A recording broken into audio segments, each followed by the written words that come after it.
GFS, c'est une entreprise de transport et de logistique. Nous proposons du transport en distribution, en affrètement, des tournées dédiées, des tractions dédiées, de l'entreposage et de la logistique. Au sein de l'entreprise, donc la communication avec les collaborateurs est une de nos préoccupations quotidiennes. Cela nous permet d'être au plus proche du terrain, de comprendre leurs attentes et également d'améliorer leurs conditions de travail. Les objectifs aussi, pour nous, c'est le recrutement des compétences. C'est pour ça qu'on veut amplifier le bien-être au travail. Et je pense que pour que les gens se plaisent bien dans l'entreprise, il faut aussi qu'elles s'inscrivent dans une dynamique commerciale, dynamique sur les outils employés, dynamique dans la façon de manager les gens. Pour moi, il faut que les gens se sentent bien dans l'entreprise. On essaye de privilégier au maximum la mobilité interne.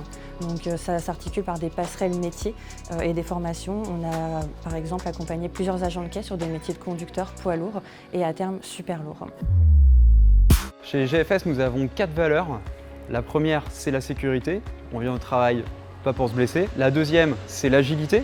On doit répondre aux attentes de nos clients. La troisième, la proximité. Nous sommes une entreprise à taille humaine.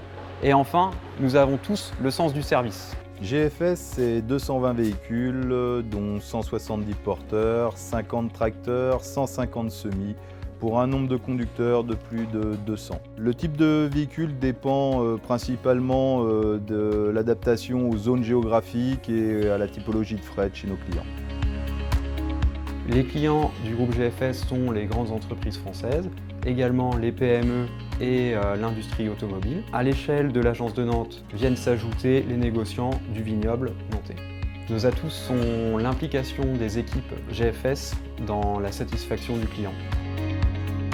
Aujourd'hui, une entreprise de transport doit intégrer la transition énergétique dans son business plan. Nous avons rentré cette année un premier camion électrique de 16 tonnes. Nous rentrons aussi 6 tracteurs au gaz liquéfié. Et puis nous allons convertir 2 de nos sites pour fonctionner au B100 afin d'être dans le rythme de cette transition énergétique.